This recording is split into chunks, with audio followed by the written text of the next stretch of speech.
Episode 82, Change Your Child's Food, Change Their Life. Welcome to Longing for More, where Christians come to strengthen their faith, revive their soul, and learn to live their lives with a sense of fulfillment and peace. Listen each week to learn how to incorporate your faith into your daily activities, stop wandering through life feeling empty and unfulfilled, and begin to live your more. Let's get started. So hello, everyone, and welcome. I have a guest with me today. Alyson Chugerman and I met at conference about a year ago, and she has a story that you all need to hear. She, too, is a coach, but her story goes, I think, well beyond the beginning of her coaching career. I would guess that her story will tell you that that's why she's doing what she's doing.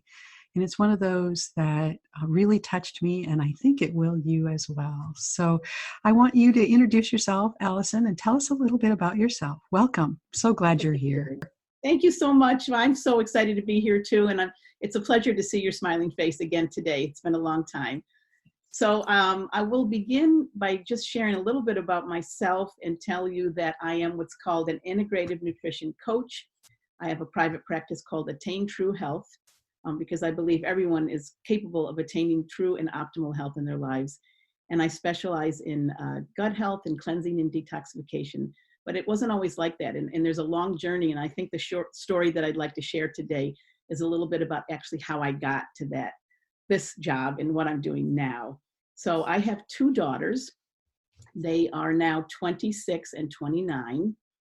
And it was just about 20 years ago when the teacher called the house one day and she said, I don't think your daughter, my youngest daughter, is doing that well in school. It doesn't look like she's concentrating or focusing on a lot of things. I think that she might have ADD or ADHD. And I thought, okay, I've heard that before. They have told probably 8 million kids today in this country that they have that particular disease. And I don't have anything against the medical profession at all. And I didn't know really what to do back then, but we listened to the school.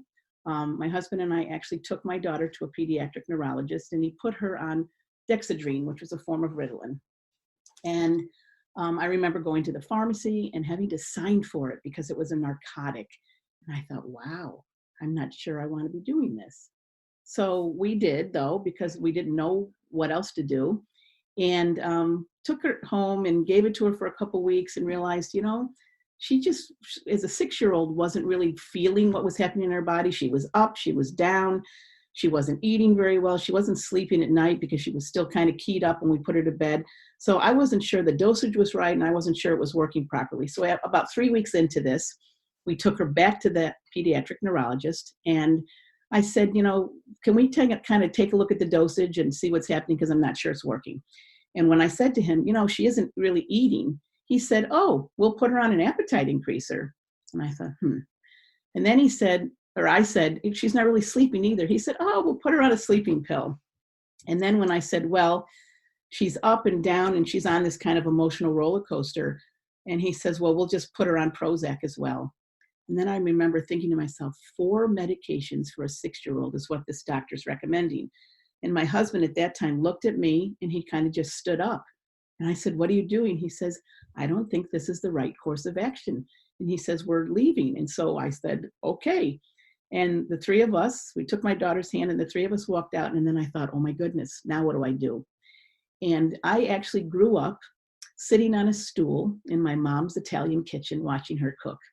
And I knew that there were all kinds of remedies and things that she used, from her famous chicken noodle soup or her marinara sauce or whatever it was I watched, because food is medicine. And we all know the Hippocrates quote, medicine is food and food is medicine. And so I really started to change our diets. That was what I knew how to do.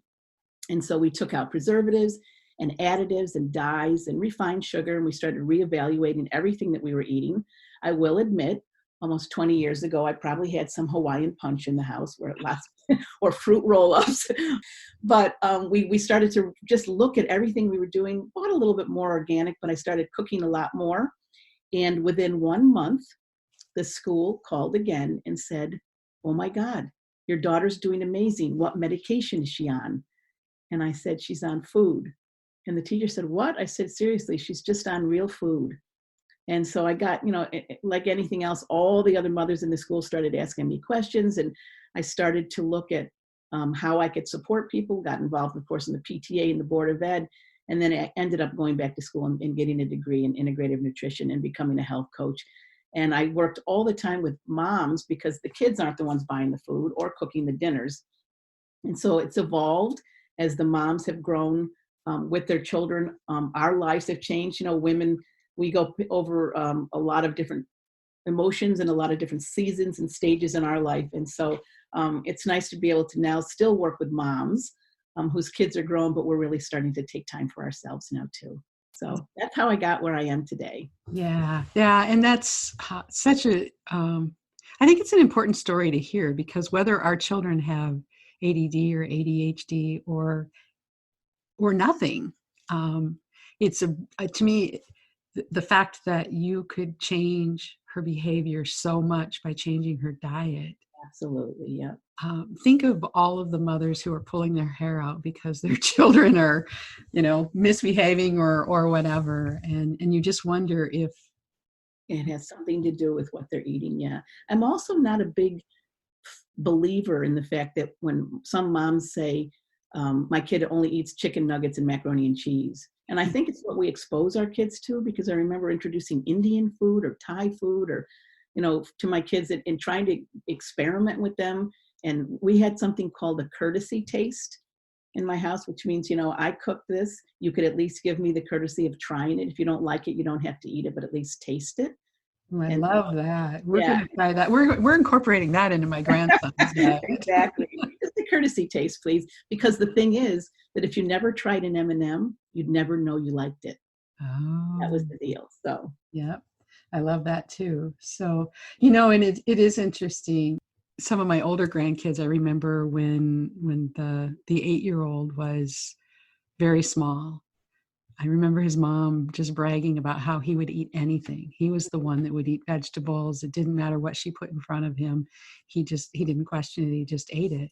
And then somewhere along the way, by watching the others, he learned that he didn't like vegetables. He didn't like all of these different things. yeah, And I just think that it's fascinating that the culture does have so much to do with that. yeah, exactly. Society does as well.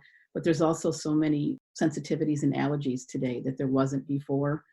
So there's a lot of things happening in the food industry and stuff like that that we just need to be aware of as parents and keep experimenting with our kids. Well, and it's not just kids. I mean, when Oh, you yeah, talk that's true. about sensitivities and allergies, I I actually wasn't aware if I ever had any problems before, but when I was pregnant with my son almost 35 years ago, while I was pregnant, something must have been the combination of the hormones and probably the stress at that time. I started itching. Yes. And it didn't matter, I mean, I just was constantly, my hands, my feet, everything. I couldn't even sleep at night. I was itching so bad. And of course, they couldn't give me anything for it because I was pregnant. Hmm.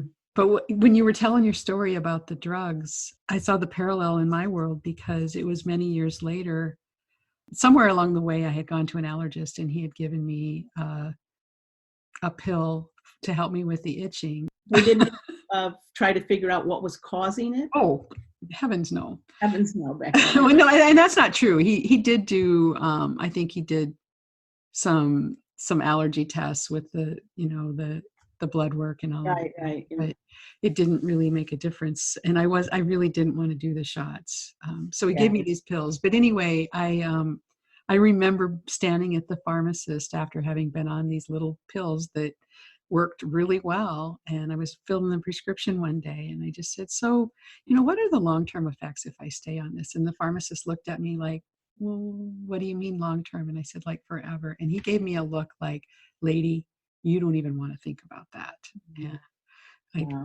thanked him for my prescription. And that is what started my journey towards finding health coaching. It took me years to get there, but that's when I started that alternative world of how can I find what's the solution to this That's the problem? root cause. Yeah, I always try to go back to that. I always tell my clients that there's so many pieces to the puzzle with each person. And many, many times we try to put a Band-Aid on something. And my analogy is that if you have a plant and the leaf turns brown, that you don't try to put medicine or topical stuff on just that one leaf to try to bring it back to life, that you have to actually treat the roots of the plant or water it with something that's going to enhance the whole plant. So I'm always trying to find all those pieces to the puzzle, because food sensitivities they're a little bit different than allergies. And people that have an allergy know, like shellfish or peanuts, they usually know that they have that allergy. And basically allergies can be life-threatening, but a food sensitivity can sneak up on us. There's so many things that we're doing today, processed foods, and refined foods and those kind of things, but some maybe hydrogenated oils or excess sugar, things that are actually affecting the gut. And I don't know if your listeners have ever heard of leaky gut, but that's a big deal today. And once leaky gut, and what that means is that the intestinal walls lose they're porous by nature to allow nutrients to come and go. But when we use too many bad things or eat too many bad things, or even the things we put on our skin, it can create the lining of the intestinal walls to break apart even more, which means that foods are getting into the bloodstream. And then that causes sensitivities, because the body's trying really hard to say, hey, there shouldn't be asparagus in our bloodstream, or whatever it is. But sensitivities are an interesting topic today. And I myself, the same thing happened to me that happened to you, is all of a sudden started itching. What in the heck is going on? And I started doing experimentation, and I actually now do some food sensitivity testing. I have little test kits that I can do with my clients, and it tests for 100 different foods. And then at least we can figure out where to start. People can do elimination diets, but it could take a while. Mm-hmm. But I know that there's so many, like, again, I was talking about the seasons of our life, but all of a sudden people say, wow, my nose is running and I don't know why, and it could be simply taking out cow's milk, dairy, or whatever it is. And these things change, our body's changing. It's like its own ecosystem. So. Right. So I've learned, for me personally, when you talk about leaky gut, that's a huge thing. And when I finally incorporated, first of all, trying to eat better, but then also getting probiotics and prebiotics, that was a huge changer. And stress, I absolutely can tell that when I'm under stress, my food sensitivities are very much heightened. Yes, absolutely. So, go ahead. No, I was just going to say the body's quite amazing. It is. It does everything it can to protect us. It does. And sometimes I'm sure it thinks we must be doing everything we can to harm it, right? Correct. Yes. So how is your daughter? I mean, where is she today? Yes, good question. Yes. She went through the rest of her schooling all the way through high school. Well, actually to this day, with no medication. She's a very healthy eater. She graduated both high school and college with honors on the dean's list. And now she has a 6-month-old and is thriving. So she is my biggest teacher. Everything that has happened to her, we just stayed mindful throughout her youth on what she was doing, what she was eating. And like I said before, it's also, when we start to look at our environment, it's what you're breathing in your home, what cleaning supplies you're using, or what you're putting on your skin. It's all those things that can keep affecting us and how our body works. And so she's doing really, really well. And now that she has a daughter of her own, we're a little bit obviously more mindful if we were 20 years ago. But so far, this daughter's eating everything in sight too. At only 6 months old, she's just started on solid food. So we have to pay attention, don't we? So. Right. I'm curious to know, way back then, did you have conversations with her about the difference of how she felt when she was on those medications, like when she was on them that time period, and then when you were able to get her off of them? And I mean, could she express at that age the difference in how she felt internally? Well, I think not really at 6. She just knew that something was happening. She didn't like the feeling. She kept telling us, I kind of liken it to those toys, those wind-up toys that we had when we were kids. Is that, the toy is still, and then you wind it up and it's moving and active. And that's what was happening. And then as the medication wore off, she would just be kind of blah and still again. And so she kind of remembers that a little bit, about being up, down, up, down, up, down all the time. And during the rest of her childhood, I think one of the things that we pointed out to her was how food made her feel. I remember taking my children to the movies once, and we had M&Ms and popcorn and a whole bunch of other stuff. And I remember her coming home, and that excessive amount of sugar, which is something that her body wasn't used to. It was just a treat day or whatever. She threw herself on her bed crying because she didn't know how to react to this feeling of like, oh my God, I'm so worked up, or she didn't really know what that meant because we'd been so careful about what she had. But pointing it out to her and letting her see that food can affect us. And if you've ever, like Thanksgiving, if you've ever overeaten and you're sitting there thinking, wow, I'm just stuffed and I need to take a nap. And so food can, give us energy, and food can deplete our energy. So it's just about becoming aware. So that's what we kind of made her look at as she grew up. As she went off to college, who knows what she did, but at least I hope that we gave her the training and the values and the information and education that she needed to keep going, which I think we have. So it's about bringing awareness to people. I don't know if you've ever had people say to you, caffeine doesn't affect me. I can take a cup of coffee at 9:00 at night and go to bed. And then maybe that's true, but some people like myself, I can't do caffeine after noon. So everybody's different is the point of this. We're all bio individuals, and it affects us all differently. So being aware of it is most important. I agree. Something else you said that I wanted to come back to is you mentioned the fact that you may or may not have had high C in your house back when the kids were little. And I just want to point out the fact that I think it's important to realize that we can change our dietary habits and we can do things well, but we don't have to be perfect to be able to see a good change. And I think in our world, we realize that that's one of the things that society does to us, is tries to create all these rules and then make us feel terrible about when we don't follow them perfectly. Right? Yep, exactly. I remember when my kids' friends would come over to the house when they were younger, and they knew that Aubrey was very aware of what she ate. She actually got made fun of sometimes because the kids were eating the school lunches, and I would usually pack her lunch. And I think it was one day I made like curried tofu, and she brought that to school, and the kids were like, ew, what is that? How can you eat that? And then middle school kids are the worst because of all the hormonal stuff they're going through. But I think when she got to high school, it was a little bit more accepted that she could bring her lunch, and people were like, hey, what do you got today? They were She's the cool kid now, right? Exactly. I love it. Yes. And the point I was trying to make with that is when her friends would come over sometimes, I'd be like, okay, what do you guys want on your pizza? And I remember one of her friends looking at me like, you guys eat pizza here? Like, we don't have to be perfect. Yes, we ate pizza. We did indulge in certain things. We were just aware. So perfection, no one can be perfect, but knowing what makes you feel good and makes you not feel good is that, to me, can make all the difference in the world. And what that boils down to basically is your body's always talking to us, and we just need to listen a little bit more. Absolutely. And I think another thing that is important to note here is along those lines of not having to be perfect, and you touched on it before, is the fact that we have so many different factors that influence. It's not just the food. It's the toxins that are in our household products. It's the air we breathe. It's, all of those things. We have an ongoing discussion in my household about, my husband will be like, oh, a little bit won't hurt.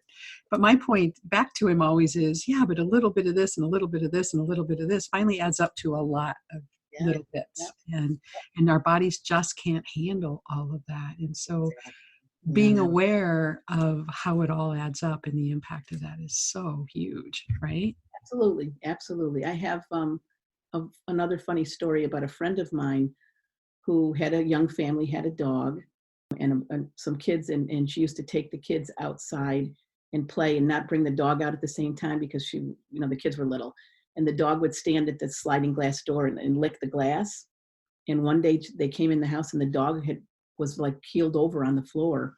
And they rushed the dog to the vet and did some tests. And it turns out that they used a cleaning product on the window, and he had licked it so much during that summer when the kids were out that the toxicity level in his body from whatever was in that cleaning product, like, almost killed him, so to speak. And I think, my goodness, not that we're licking window cleaner or whatever, but that's a good example of when you spray something in your house, especially actually in the winter, when your windows are closed, it stays there. We don't see it anymore, but we keep breathing it. Right. And people don't realize that it's still there. And I'm not a crazy person about, I do have green non-toxic cleaners in my home, and I do use, skincare products and stuff, because people that have those nicotine patches, if you know that they can just touch the nicotine patch and within 3 to 6 seconds, that's in their bloodstream. So just think about everything we put on our skin, from our shampoos, our foundations, our makeup, our moisturizers and stuff is going right into our bloodstream. And our body has this beautiful, amazing detoxification and elimination system. But if we overload it, like you were saying to your husband, a little of that, but it'll all add up. And eventually the body can't handle that anymore. It can't keep up with the toxic load that we're putting on it in today's world. So Absolutely.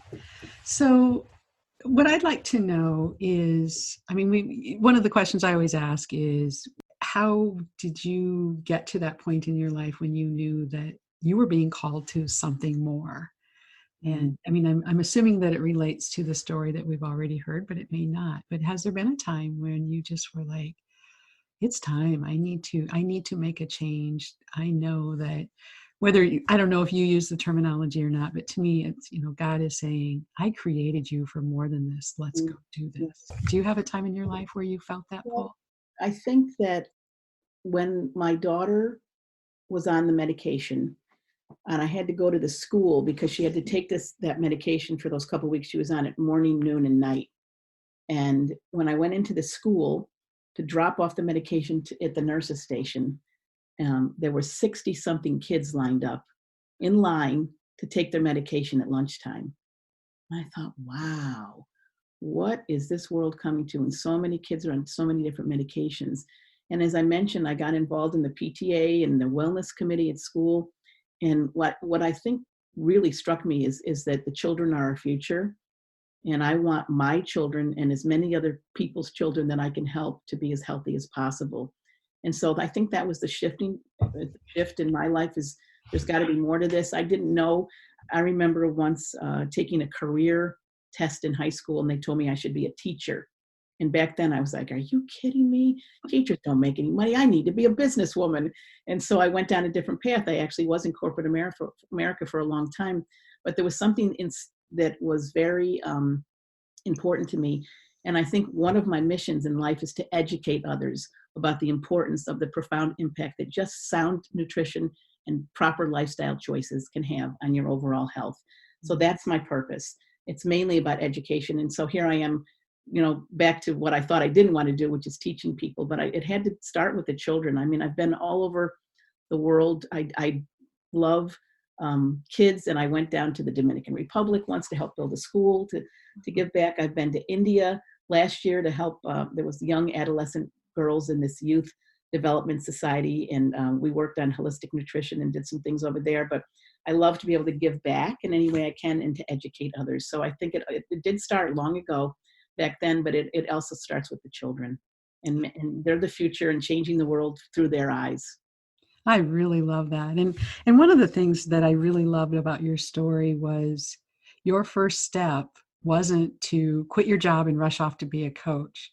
Your first step was taking care of your situation at home and getting that under control, but then realizing that you needed to get involved to help educate other people in your community. It wasn't a job. It was a commitment to be a volunteer in your PTA and different things like that. And I always try to help people realize when I talk about, living your more, stepping into your more, it may mean a career change, but probably not. It's probably more about looking around your situation and finding that place where you can apply your knowledge and skills to help others be better. That's exactly right. Yeah. Everybody has something they give. And I don't know if too many people think sometimes of why they're here or what their purpose is. But if you would have told me 30 years ago or whatever, that I'd be doing what I'm doing, I would never have guessed that in a million years. But sometimes life presents itself with certain circumstances that I guess what I like to say is every challenge is a gift to someone else. Whatever we've been through, if we can share how we've gotten through that challenge, then that's the gift that we can pass along. And I would only argue that point to almost not just sometimes, but almost always. All the time. I really believe that the challenges in life that we have are just lessons to learn. Yes. What we need to learn to move to the next point, and that we are all here together in community to help and support one another. Yes, ma'am. That's it. Yep. Yeah. So Another thing that I like to do with my guests on the show is ask if you have a favorite verse or saying that you would like to share with my audience. What's yours? Well, I do have one. It's actually from Norman Vincent Peale. And he says, change your thoughts and you change the whole world. And I think that our thoughts end up becoming our actions because everything starts from a thought. So if there's positive thoughts, your world's going to go one way. And if there's negative thoughts coming out of your head all the time, your world's probably going to go another way. So I really believe that I'm all about optimism and joyfulness and positivity. And I know that we can't necessarily always be that way, but if we just started to think about what comes out of our mouth sometimes, how we're saying things, and know that everything starts from that thought, whatever that thought in your head is, and that whatever actions you choose from those thoughts could change your whole world. Absolutely. I love that. That's very beautiful. And I also believe that as coaches, I have found that so much of what we learn is biblically based. Mm. It's not taught from a scriptural standpoint, but when you were talking about being joyful and happy and all of that, and we can't always be that place, but you're right, we can choose to respond Yeah. in a positive, joyful way, and in our thoughts and then our subsequent actions really do make all the difference. And Absolutely. we can choose joy, Yes, we can. and should, especially this time of year, right? Here, yes. Absolutely. No matter how much shopping and wrapping and cooking and decorating we have to do it with what I call joyful effort.